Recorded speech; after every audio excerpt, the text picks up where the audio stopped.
Hey everybody, welcome to a brand new episode of Unbeatable, my first episode in 2023. And I get a chance to talk to my buddy. Brent Crowe and I got a chance to get to know each other, oddly enough, in a PhD seminar. We're sitting across the table and we're staring at each other, two guys looking at each other for 2 days in this really, really awkward situation until finally Brent says, I think I recognize you. And I say, I think I recognize you too. And it started a friendship that has continued to this day. There are only a couple of guys that I respect like I do Brent Crowe. And I want you to hear about him as a leader of his family, him as a leader of his business. I want you to hear how Brent Crowe is leading students that can change a country on this episode of Unbeatable. These stories of triumph over adversity will help you handle your toughest days in life and become unbeatable. Brent, thanks so much for being part of this episode of Unbeatable. It is always good to connect with my buddy. Well, man, it's an honor anytime I get to sit down and have a conversation with you. I feel like I always want to take a page of notes. And I feel the exact same way about you. We got a little man crush going on with each other here because Brent, you're the kind of guy that I've decided when I grow up, I want to be like Brent Crowe. Oh gosh, okay, that's how we're starting out. All right, yeah, Yep. I think people can read both of our resumes and realize that falls under a category of hyperbolic. Yeah. Hey man, you tell the students at SLU, Student Leadership University, this story, but why don't you mention real quick to everybody who's listening how you and I first ran into each other? Because I was thinking the same thing about this dude sitting across the table that you were thinking about me. So tell everybody about that time that we first met. Well, the rest of the world had seen you on TV and in movies and read the books and knew the hero that you are. I'm sitting in a classroom working on a doctorate, and you are as well. And we have a professor, if we're talking about real man crushes, who had a particular affinity to you and loved what you had done and always referenced you. And I'm just sitting there after day 3. I'm not the brightest, but after about day 3, I'm going, this guy's really important. And I just turned to you and I went, I'm sorry. It's my bad. I'm not trying to be rude. I don't know who you are. Please tell me. Because you're in shorts and a t-shirt and flip-flops. I mean, That's right. so Heck yeah. And so anyways, you go, I served as an Army Ranger, did this, that. As soon as you said that, I went, I know who this guy is. I know who this guy is. Well, here's the rest of the story. I'm sitting across the table from you for about 2 days and I keep looking at you and I'm like, man, I don't want to stare at this guy and appear like I'm a creep, but I know I recognize him and I have no idea where I recognize him from. And finally, you and I get a chance to talk in the hallway after a break. And I'm like, oh, of course I know who Brent is. Yeah. 2 days in the classroom staring at each other across the table, really awkward. And I asked, and that we had coffee that week. I asked if you'd come share with our students. That was years and years ago. And I can say that probably 30, 40,000 students later, you're one of the favorite guests who come and speak in our nation's capital. It's a full event, fills up every year, and people line up around the block just to shake your hand afterwards. And even my staff, when I came in today, told me that was when I came through as a student, that was my favorite session. So really grateful, my friend. Well, I'll say this to you. I tell the students this every year in DC, but this is the only event that I will ever do twice. And I've made a commitment to you, Brent. Like, I'll keep coming back as long as you invite me back, because I am so much of a believer in what student leadership stands for, who you guys are and what you're attempting to do. Everybody else who invites me back a second time, I say, there's better guys that can do that than me. But SLU, I'll keep coming back for the next 30 years if you keep inviting me back. That would be a privilege and an honor for us. So thank you, my friend. Part of getting to know you a little bit, I'm asking the guests to do this hypothetical. Let's say I give you 1 day, Brent, you got no work, you got no writing, no speaking, no teaching responsibilities, total free day. You could do anything you want, anywhere you want, with anybody that you want. What do you do on this free day? And more importantly, why? Well, I probably sleep a little bit because I have 6 Uh-huh. kids. So, sleeping in, which for us in our house means getting to about 7 or 7:30 in the morning, would be a big deal. And so Of I'd probably course. sleep in, sit on the back porch with a little coffee. I'd want to spend an hour reading. Then I'd want to take the heart of the day and play with my kids. And then I'd like to take my wife out to a nice dinner that evening. Nice. Hey, tell me what you're reading for an hour on the porch with a cup of coffee. If it's in the morning, I'm probably reading a biography of some kind. I love historical leadership and think one of the best ways to learn about leaders in history is not to read leadership books, but to read biographies and autobiographies. Yeah. So, Yeah. You and I share that same passion, Brent. I'm aware, but for the listener, you mhm, did your PhD in you basically studied some phenomenal leaders and mhm, kind of described who they were as people and how they yeah. led well. And yours is one of the few PhD dissertations that I would tell people that dissertation is worth reading if you get a chance. Yeah, let's talk about having a really busy family because when you said 7 o'clock, 7:30 in the morning is sleeping in, every parent with young children says, I know exactly what you're talking Yeah, about I right feel now, that man. pain. I feel that pain. Your family grew and your family grew by multiplication, not by hmm addition. So describe Christina for a minute, talk about the children.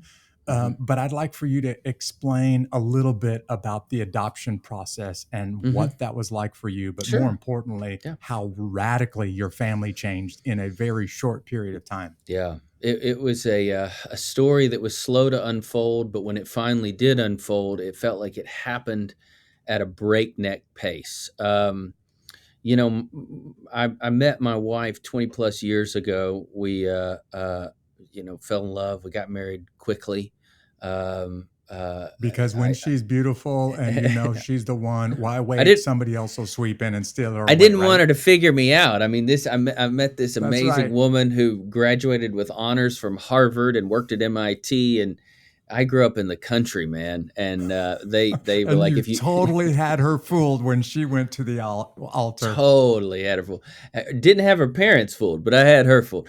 And Uh-huh. anyways, we ended up getting married. I think we dated 6 months or something like that. Um, and then we knew we had a shared dream. We wanted to build a family together. Yeah. I was in vocational ministry, which meant I served in ministry full time. That's how I earned a living, and Which it means you just were just above the poverty line because you're yeah, in ministry. yeah. I was getting paid in pizza and gas money. Uh-huh. So, but yeah, no. So we ended up having 3 kids the old fashioned way. And in 2006, we went away for a couple of days just to get some time together.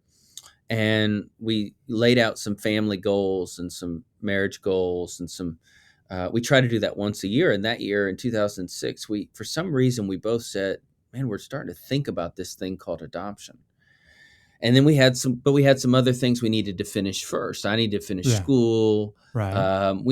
So we didn't want to bite off more than we could chew. And we knew if we ever crossed that line of adoption, it would require all of our attention and Oh more yeah. energy than we probably had to give. So I graduate you and I both graduated in 2013 Mm-hmm. with our doctorates after that hard earned, the robe that they put on you at the end Right. and that seal of approval. And we started the journey towards adoption. Now, I don't want to throw shade on the system, Jeff. I don't want Well, to. well, before you do that, what started you guys even thinking about this and talking about it? Why adoption? Because Well, you already have three, or you have a growing family at this point. yeah, we do. Yeah, we had 3 kids. We were, you know, when you marry a woman who dreams bigger than you dream, then you better always come to the table prepared.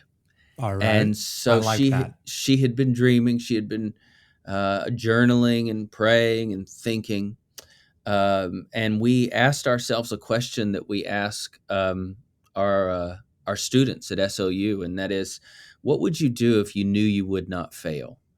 And we had some friends, some very close friends and mentors who had Mm-hmm. adopted a child and adopted a couple kids, excuse me, And we had watched how difficult, how grueling of a process that was. But yet at the same time, this couple had more joy than I'd ever seen. And Yeah. Wow. it was like the more they struggled, the closer they were to each other, the closer they were in their faith, and somehow there was this undescribable, in one sense, joy. So there were Yeah. some mentors who had modeled this for us. Now, I had been journaling, she had been journaling separately, and when we went to get a couple of days together in 2006, we said, "Hey, what would we do as a couple, as a family, for if we knew we would not fail?" Yeah. And she had written down adoption, and I had written down adoption. So that's kind Wow. of the conception of it, if you will. That's where the idea was Yeah. conceived. I love the language, by the way. You watched another couple that went through this very Hmm. painful, very difficult process, and you and Christina said, "Sign me up. I want part Yep. of that too," Yeah. because of the beauty that comes along with that struggle together, right?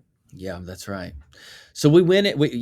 I graduated in 2013, and we jumped in. Like, we're like, okay, what do we got to do? When you hear all these horror stories about the system, and so we said, we're gonna have some good news come out of the system. We're gonna go Yeah. through the normal, avenues of what you have to do to adopt. We're not going to jump to the front of the line with a lawyer or Right. an Right. agency. Not that those Hmm. things are bad. And so we went in, and it took us about 18 months just to get through the classes, to get through a home study. And then we ended up sitting, starting in 2015, we ended up sitting in the system for 3.5 years. And nothing, 3.5 years. nothing. Really? So they've already come into your house, they've inspected everything, they've done the background check, and you hear nothing for three and a N- half years? Nothing. My wife would call weekly. And because Wow. once you go through that process, you have access to a registry for your state of Uh-huh. little boys and little girls that need homes. And so my wife's calling, going, I'm looking at the registry, and she's an Italian. Some stereotypes are true.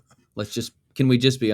And Yeah. Italians will Okay. either love you or they'll kill you. And if you don't believe me, you think, oh, Brent, that's rude in this tender day and age in which we live, to say something like that. Ask an Italian. They'll tell you, And they'll tell yeah, you, that yep. that's us. We'll either love you or kill you. There's no in between. So with my wife, it's either all love or let's go to war. And so she had a lot of hard conversations with Yeah. different folks, and just we came up goose eggs, brother. We just kept striking out. So after several years, we went, maybe we missed it. Maybe we're supposed to raise money. Maybe we're supposed to advocate. My dad is disabled, and my parents ended up during that time moving in with us so we could care for my father. Maybe that's what we were getting prepared for. Yeah. I mean, you Yeah. just try to justify when things Yeah. don't You work start out. to wonder, like, did we miss something? Are we heading down the wrong road right now? Yeah, 3.5 years of nothing yeah, means maybe we made a mistake. yeah. So after playing that weird game of cosmic connect the dots, we just went, okay, we'll just wait to see what's next. Now, if you fast forward to February of 2020, somebody sneezed and the whole world changed. I mean, Yeah. Jeff, our world got Yep. turned upside There down, was as a you know. sneeze in Wuhan, China, and Eh, everybody in the world, caught, or everybody in the world started Yep, to wipe their nose. yep. And I'm not, listen, I'm not a conspiracy theorist. I'm not saying something was Nor real am or I. not real. I'm just saying it seemed like one month there was this idea that was out there, and the next month all our lives were turned upside down. Yeah. So I'm sitting in my office trying to figure out how we're going to make it through as an organization, and working hard every day and trying to reimagine and whatnot. But Yeah. I was out in the front of our property. We live out on some property in Cow Country, USA, in the state of Florida. There's more than Disney in Yeah. Florida, and there's more That's Disney right. and I was going to beaches. say, people need to hear that down in Central Florida, there's more than just theme parks. that's There are a that's few right. cattle and Yeah. a couple of big farms down that way. Yeah, there is. So we bought a little farm, and I was working on it out in one evening, and my wife comes walking outside, and she had received an email, and she was holding that phone up, and she was on a mission, and I go, whoa, so she's got something in her head. Yeah. And she comes up to me and she said, I got this email and I got an idea. I need you to read it. And I'm going, okay, and then I read the email. The email is from a lawyer who's in child advocacy, who's a friend of ours. Uh-huh. And she started the email out this way. Now, I don't like it when people call me old, because I'm not. But the email started this way. I know you're past this phase of life. That's lawyer ease for, I know Yeah. you're too old. You're old. Yeah. You're old. Yeah. But I've got a sibling group of 3. And if something doesn't happen very quickly, they could get split up. We just don't know what's going to happen. And I know you know a lot of people. So could y'all help me get the word out? So I read this email. That's all the information we have. Uh-huh. I read this email. I look at my wife and I go, okay, babe, so what's your idea? And by the way, from this point forward for the rest of our lives, I got an idea is the understatement of the pandemic for us. Uh-huh. And so she said, I think those are ours. I think that we were waiting all this time, not for a kid, but for 3. And I went, babe, you don't know anything. It's an email from a friend. And she's saying we're too old. She goes, I think those are our kids. And I go, what? And so she asked me to pray with her. I prayed with her. We went in the house. We called this lawyer, and I couldn't believe the words that were coming out of both of our mouths, where we were going, we feel like this is for us. And now here's the crazy thing. From 2006 to 2019, 19, nothing happened. We didn't get a kid. We did, right? From the moment we got that email, 5 weeks later, those 3 children were in our home. Wow.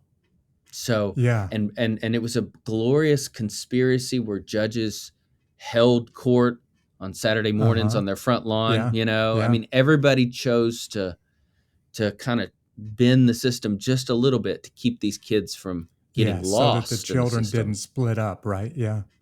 So 5 weeks from when we got that email, so we're walking into the pandemic.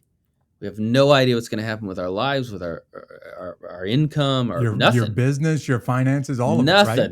Nothing. And we doubled the size of our family. So that's the adoption story. I hope the listener just heard what you said.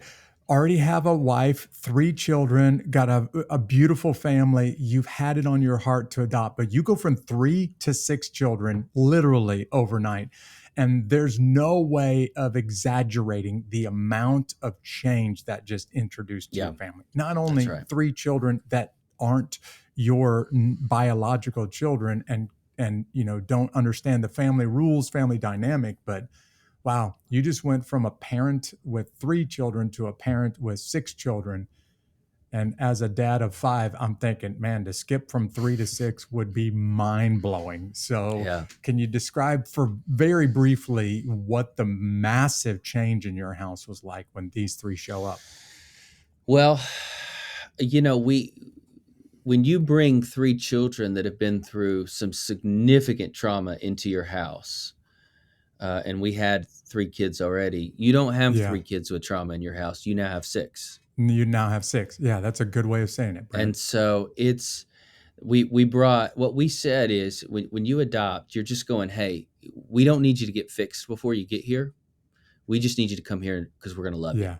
Yeah. So we brought, we brought it was just a lot of baggage, a lot of trauma, a lot of things been done to these babies that nobody should never have been done to a child. Yeah. And, it's tough, and we're still discovering stuff 3 years later. Yeah. And you just look at it, and to be quite honest with you, as a man, my biggest thing is I want to go hurt somebody that hurt these kids. Yeah. I mean, just give me 5 minutes in a room with no cameras. I can handle this. Yeah. And, and so that's a struggle I have, that anger deal. But the reality is my job is not to exact revenge. My job is actually not even to try to fix them. My job is to love them and to love them well. And so we have a little mantra in our house. We wake up, your job is to wake up and choose love and then do your best all day. And so every day we try to choose love, and then we try to pursue excellence. I love that language. You get up every day, you choose love and do your best.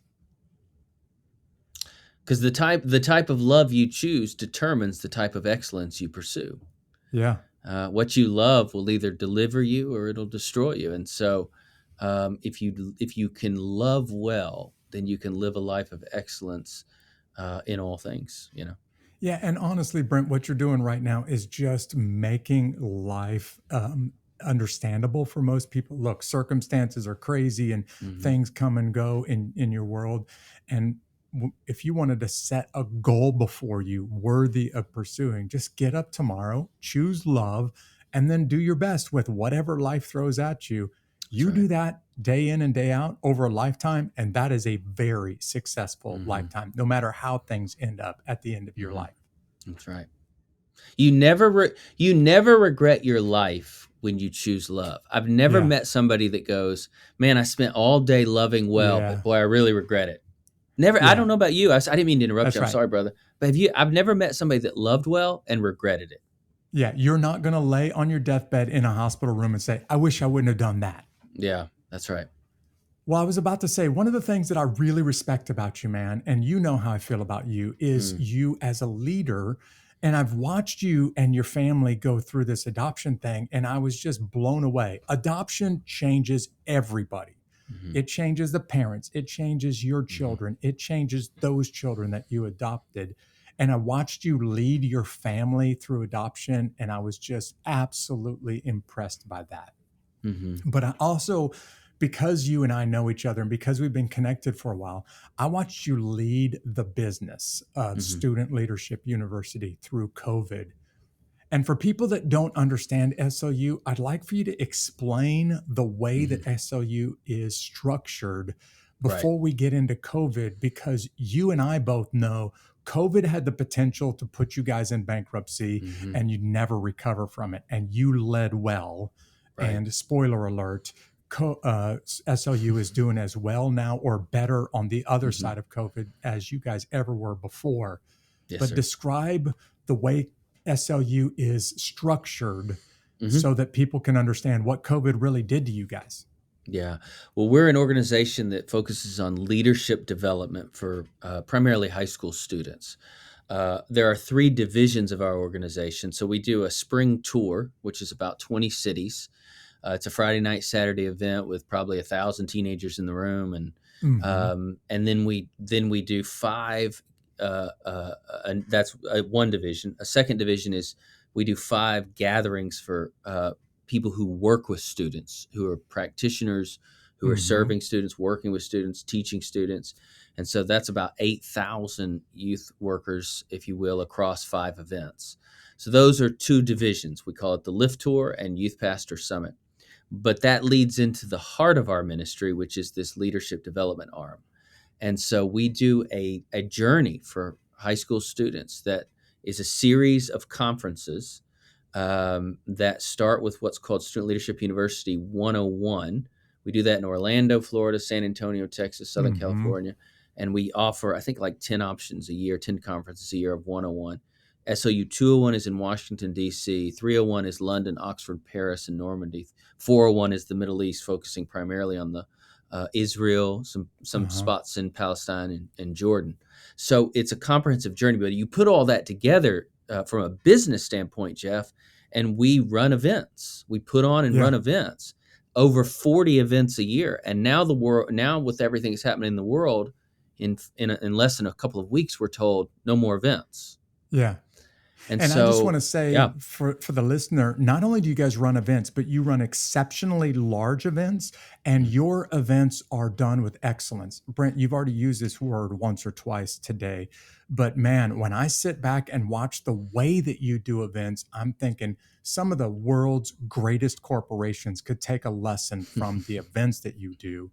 And you're bringing in thousands or tens of thousands of leaders and students every year.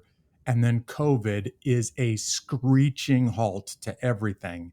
hmm. And the whole business model, not the business model, but like the entire industry is now, look, let's just be honest, a couple of years after COVID, and most of the big event industries have not recovered from this. Yeah, yeah, it was So decimated. COVID happens.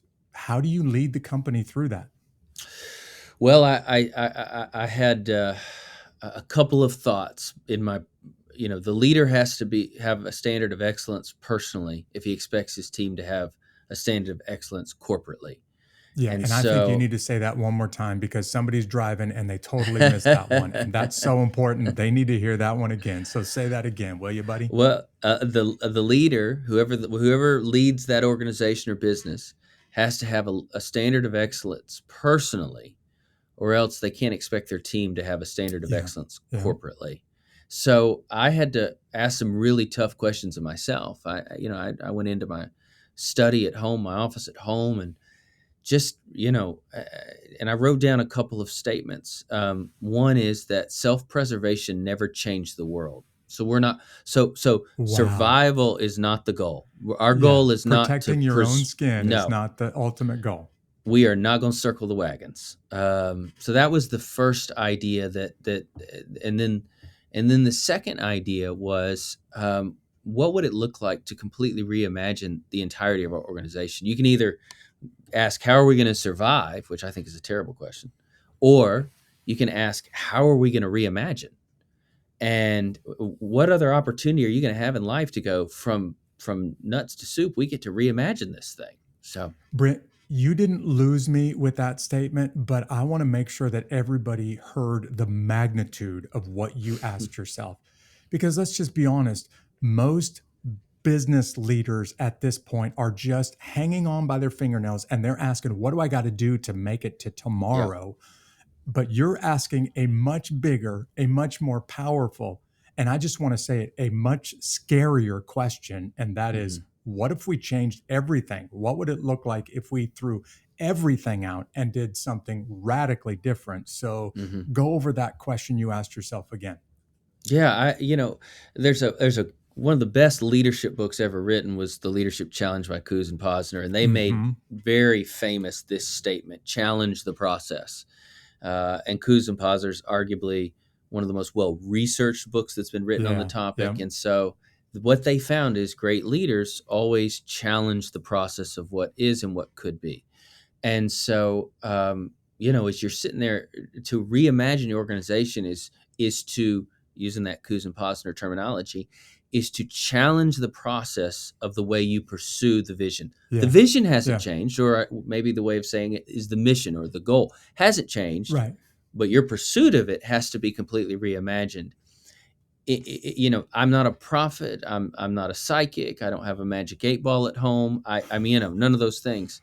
But I just had a sneaking suspicion that the pandemic wasn't like a rubber band stretching us, and then all of a sudden You everything's going snap to back to where you were. snap back to where we were. This is going to change us, and so we can either see this as a door of opportunity Mm-hmm. to challenge everything, or we can see this as, how do we get by? Let me give you an example of something radical we did, and even internally, this wasn't a popular decision. And I secretly thought, if this one goes south, I'm going to be looking for employment. But I'm going to get fired. Yep. I'm going to get fired. Yeah, my boss and our board are going to be like, "Yeah, nice try." But we when you do events, you take deposits. Yeah. And so in March of 2020, the unpopular decision was made to give back every deposit that we had received, non-refundable deposits. Yeah. And so in March of 2020, in April of 2020, during those 2 months, our organization gave back $1 million of deposits to people who needed them. Oh my goodness. Not obligated to do it. Nobody Yeah. was asking for. I mean, there was a couple that were asking for it, but people knew it was a Right. Nobody refundable expected deposit. it of you, right? No. But what would it look like if we went, you know what? You need this right now. We need it too. Let's be honest. Not, Yeah. it's not like we got some Because we secret got bills to pay. stash. Yeah. Yeah. But what would that do? What relational coin would that put in the pocket of Mm-hmm. those of our customers, to use that term, if we didn't keep their deposit? And so what we said is, if we haven't spent it, you get it back. So people got checks with weird dollar amounts, $317.42. And there's probably not a week that goes by where somebody we serve doesn't mention, like, "Hey man, Yeah. when y'all did that, gosh, I just went, no matter how this unfolds, I'm sticking with those guys." Yeah. You showed some loyalty to them and now they're Mhm. turning around and showing some loyalty to you because of that. I was scheduled to speak that summer. And of course, This is the longest period in my life, really, in the last 20 years, that I wasn't traveling and speaking somewhere because every event canceled. And I Yeah. remember getting a call from you and saying, "Hey, Jeff, instead of coming to Washington, D.C., because we can't bring a big crowd together, why don't you show up at a park in Atlanta? I'm going to have a film crew out there. They'll record you, and we're going to figure out a way to do this and a way Hmm. to kind of accomplish the goal. We're just going to have to reimagine it." Using Hmm. your word, and we're gonna have to figure out a way to do it different. And Brent, when I got that call, I was like, "Look at Brent go! Look at him. He's not, Thank you. honestly, you could have just sat in the ashes and said, well, it's over. Hmm. This global pandemic threw us a curveball that we couldn't hit, and it's time to pack Hmm. up the shop and sell the business. But you guys, man, you held strong. And But we just this didn't just past go summer, virtual. Yeah, we didn't just go virtual, Jeff. The thing is, most people go, "Oh, you just switched to an online format." We did use obviously online platforms, but what we did is we put the learning process in the hands of the student. yeah, So we took an old theory called discovery learning theory, and we crafted an experience that could be acquired by a student, a learner, which would afford them the ability to go on a leadership journey. But it was based around discovery learning theory, which is creativity and collaboration and critical right. thinking, and Yeah, you know, and it just gave them a. What happened is we went from giving them a cool in-person experience to a hands-on experience where yeah, yeah, they were literally holding the steering wheel of their yeah, own leadership trajectory. So it taught us a lot of stuff about, and there's even a better way to do this than we've been doing it, right. So Yeah. Well, as you were talking, I was sitting there asking myself, look, on the edge of the pandemic, I don't know how long this thing is going to last. I don't know what it's going to look like on the other side, but I know it's not going to go back to hmm. normal. And I've got bills to pay, and we have $1 million in the bank, but we're not sure if we're even going to survive this. Yeah. Would I give that $1 million back to the people that made deposits? And I'm sitting there thinking to myself, Brent, I'm not sure I've got the courage to make that $1 million decision that you made. And obviously, we're on the opposite side of it now. But when you made that decision, man, you were putting the Hmm. future of your organization on the line, We which were, takes yeah. incredible courage, man. Yeah. Well, I appreciate you saying that. Make courage or stupidity or naivety or something. I don't know. But I tell you what happened is we went through the summer of 2020, reimagined Mm-hmm. our entire summer. We worked for 9 weeks, 7 days a week to reimagine everything and to launch into a new summer. We get to August and we had the largest 6 weeks of giving Really? in the history of our organization. And here's what Wow. most people said. And if I said, I would never say who our donors were, but it was people Yeah. you'd know who they are, corporations Yeah. and companies and they went, "Hey, we were just looking around for people who were actually doing something, who weren't just sitting back. In other words, they weren't trying to just survive." Play it safe. Yeah. And yeah, we didn't want to give to safe. We didn't want to give to keep the lights on. We wanted to give to somebody's vision. And so staying true to your vision and just challenging the process opened us up to a whole new world of people who wanted to contribute that formerly Yeah. we didn't even have. Yeah. Yeah. Was there a time in the pandemic where you guys thought, I don't know, man, I don't know if we're going to make it or not? Like, this could be it for us? Yeah. I think if we all did, yeah, I think so. Yeah, there was probably when you get to the end of year one and you go, it's not over, Yeah. and you look at your spreadsheet and you go, it's getting kind of skinny. That's right. Yeah, there was a moment where we were living week to week, month to month, as far as the financial lifeblood of our organization. Um, our incredible president, Dr. Jay Strack, our founder and president, Yeah. myself, Yeah. uh, as our vice president, we just went.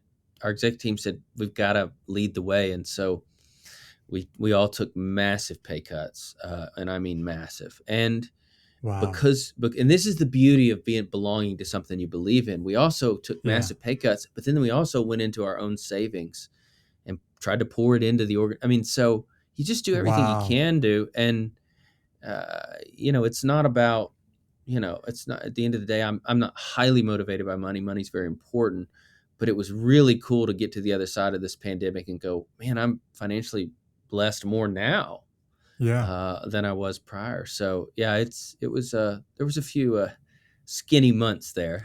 Yeah.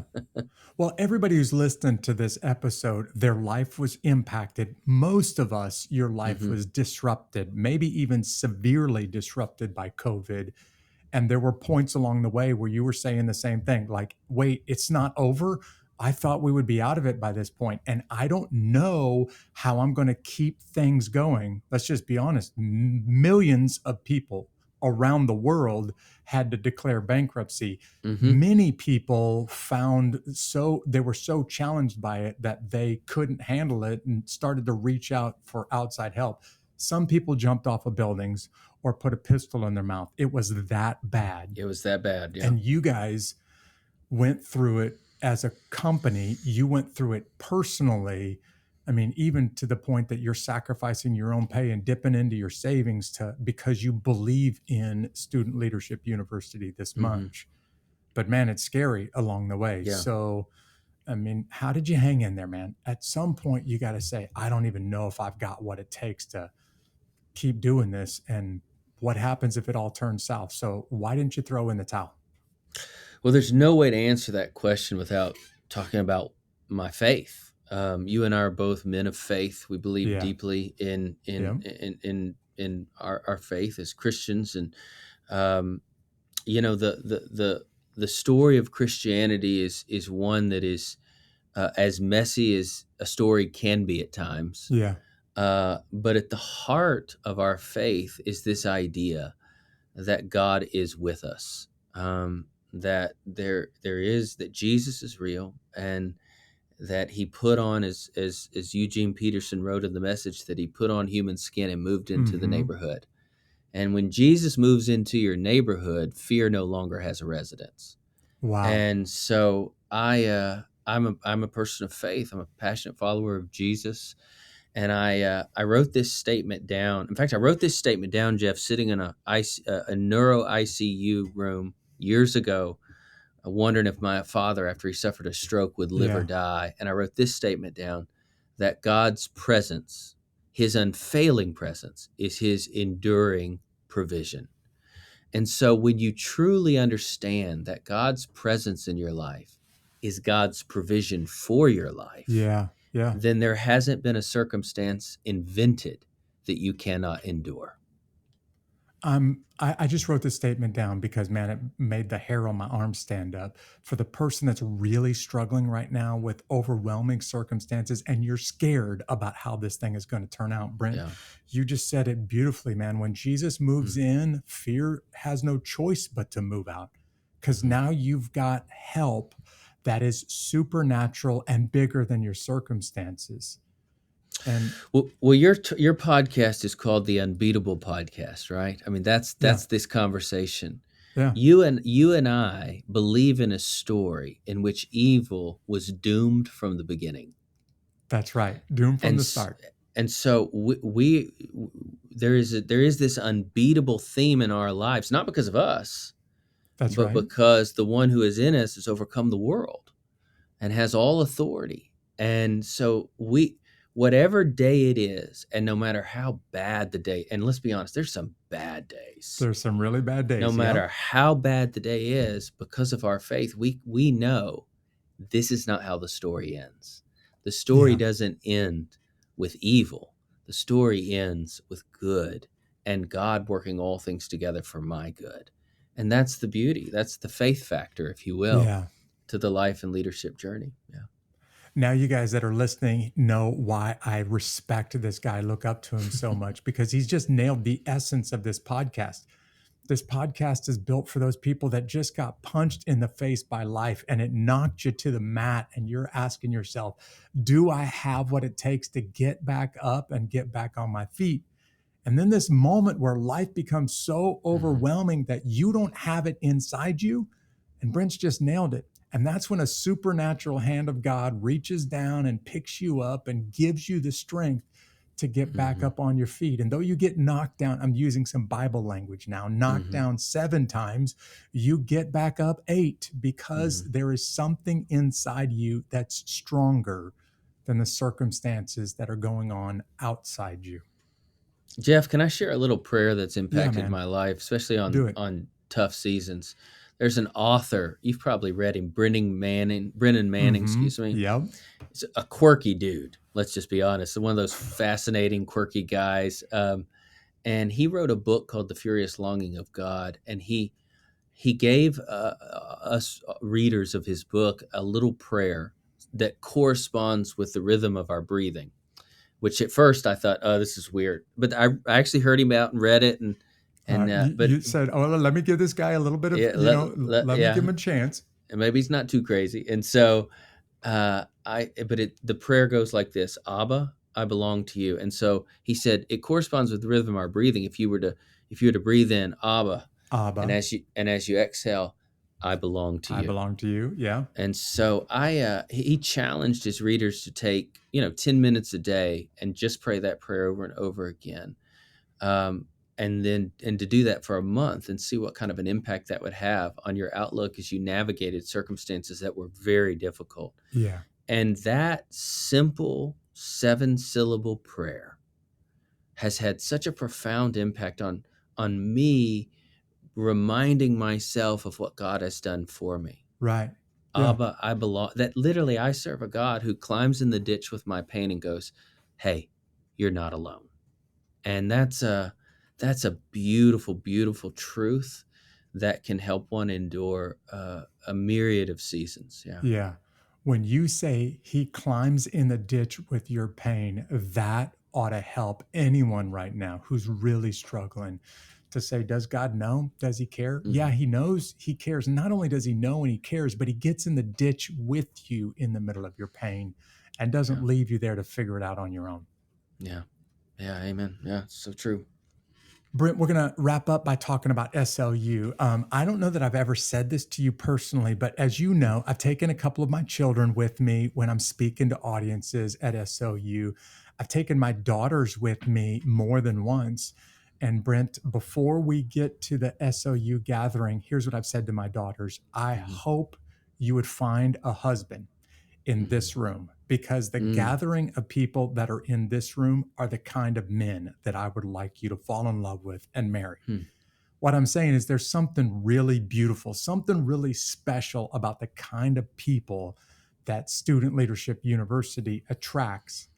And I thought to myself, this is a few years ago, whenever I started returning again and again to Hmm. SLU 201 in Washington, D.C. Brent and this organization has the ability to change the future Mm. of a country by changing the culture over a generation or two.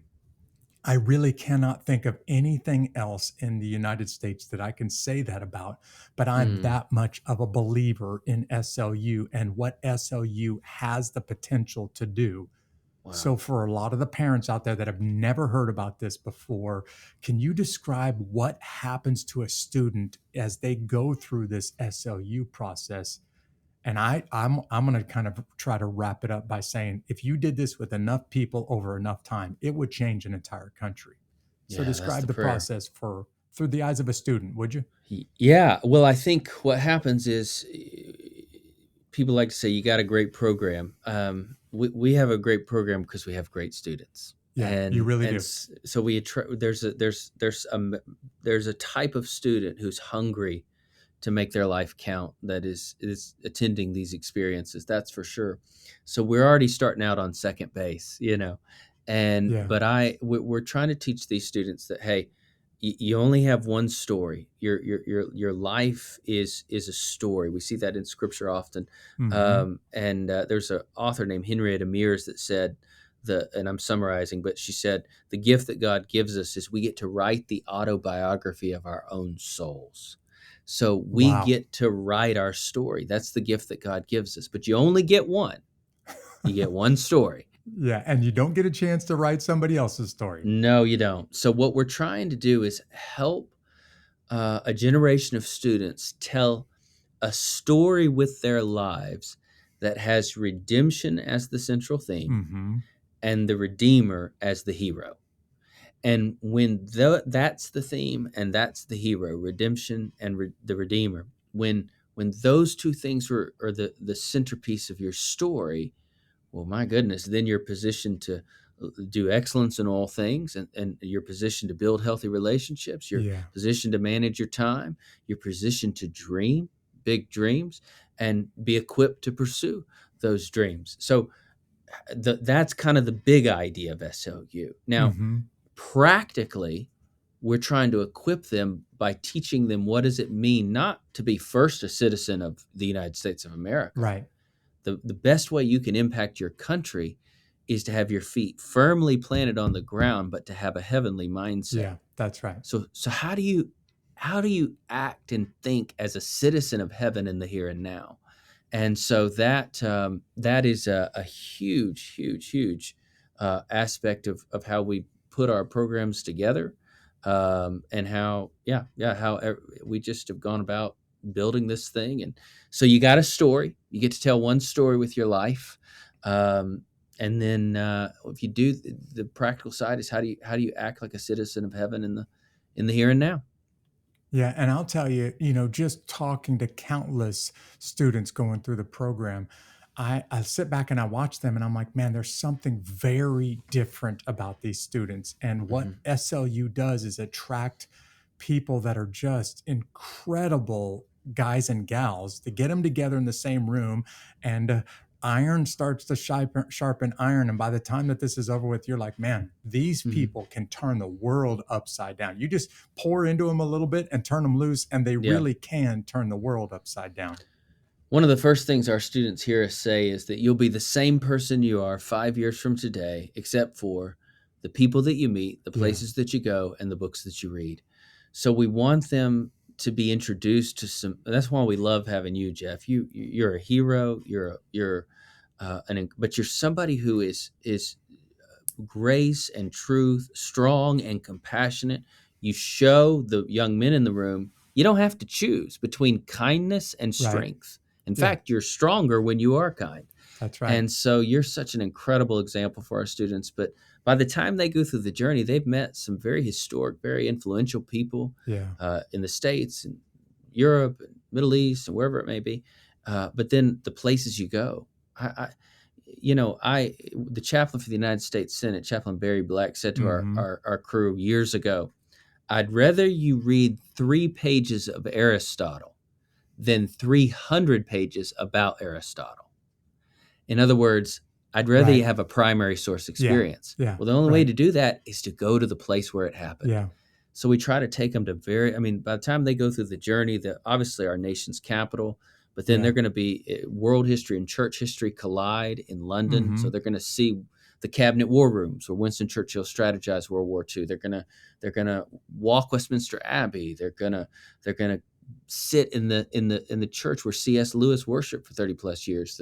All these things are going to happen. They're going to walk the beaches of Normandy. They're Yeah. going to do a private wreath laying ceremony at Yeah. 401. They're going to walk where Jesus walked, and everything from the Valley of Elah to the Sea of Galilee to the Temple Mount to the Bethlehem to Jordan. And you go to Jordan so you can see Jerash, which is one of the oldest excavated cities in the world. Yeah. There's just you can go up on top of Mount Nebo. I could go on, but you're going to the places, Right. and then the books you read. What happens is if you give people an appetite for all this stuff, then they become lifelong learners and they go out and try to study some more on their own. So the people you meet, the places you go, and the books you read. And then, of course, the last thing I would say is that we teach them that leadership begins at the feet of Jesus. The kind Yeah. that matters, the kind that's Yeah. transformational, Yeah. begins at the feet of Jesus. So yeah, that's kind of our approach. My three favorite, and for me, the three most special spots on planet Earth are Jerusalem, the Mm, beaches of Normandy, and Arlington National Cemetery. And in 201, you've got him in Arlington National Cemetery. In mhm. 301, you've got him in Normandy, France. And in 401, you've got him in Jerusalem. And I'm like, this guy, you and Dr. Jay Strack are guys after my own heart, because I would spend the rest of my life in those three places. They've just got Mhm. such a big influence on me personally. How could you visit those sites, see them with your own eyes, and not go back a little bit different Yeah. because of it? Yeah, that's right. That's right. I hope every parent that's listening right now is thinking to themselves, or grandparent, you're thinking, I don't know what it takes. I don't know how I'm going to pull this one off, but I'm going to figure out a way to get my children into SLU because I'm the guy who will tell you those students will change the world. They're that incredible. And it's the Mm, only organization I'll keep going mm. back again and again and again because I walk away just blown away by the quality of people that you have in that room. You're so kind, my friend. You're so kind to say that and to endorse us in that way. So you've made my day. Thank you very, very much. Well, before I let you go, let's talk about a couple of your books. Let's talk about the last one that just came out, 10 Steps to Your Best Life. Tell everybody what you set out to do when you wrote this book. And then when we wrap up, I'm going to tell everybody how they can get a copy of it. Thank you, my friend. Well, my publisher came to me and said, this phrase, your best life, it's been tossed around a lot. It's Yeah, become, maybe people have heard that before. it's become part of the common vernacular of our Yeah. age. And what would it look like to filter that phrase through the grid of Scripture? And so they wanted me to write a book that had the phrase "your best life" in it, and I thought, this is the dumbest idea on the planet. Like this. All right. But you're the publisher, so Yeah, you're the smart people. But I took this idea, took it to Scripture, and I just took the paradigm for living that we see outlined in the Ten Commandments. And Exodus chapter 20, right? Like, yeah, but it wasn't the way I tried to do it is a little bit backwards. Is I tried to take the New Testament teachings mhm. on the Ten Commandments and to work backwards. And it's a fun project, but it really, if we follow that paradigm that we see in Exodus, that we see taught, reinforced in the New Testament, it really does give us a paradigm to live the best kind of life that as followers of Jesus, we can live in this world. So it was a fun, challenging, I've written several. It was probably the most challenging one that I've written because there's a part of me that goes, best life, man, you grind it out for Jesus and all, but it was a challenging book, and I'm very grateful that I wrote it and was privileged to do so. Well, one of the reasons I want people to go out and get a copy of this, and by the way, we'll put a link to where you can find it and the notes to this broadcast, is when you think 10 commandments, typically the average person thinks rules and restrictions and Right. You're holding me back. And even in the title of your book, you're saying, wait a second, maybe those aren't rules and restrictions that are holding you back. Maybe it's a guardrail or some boundaries to make life really awesome if you'll just live within the boundaries here.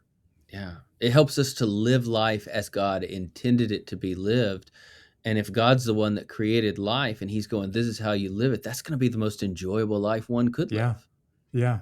It's not breaking the boundaries that's fun. It's get inside those boundaries and then just have a good time while you're inside those boundaries. And if anybody knows how to have a good time and use some humor along the way, it's Brent Crowe. So I want you guys to go out and check out a copy of 10 Steps to Your Best Life by Brent Crowe. Thank you, my friend. Very, very kind. Brent, thank you for being part of this episode. You gave me a few quotes that I've just written down that I'm going to put into practice this week.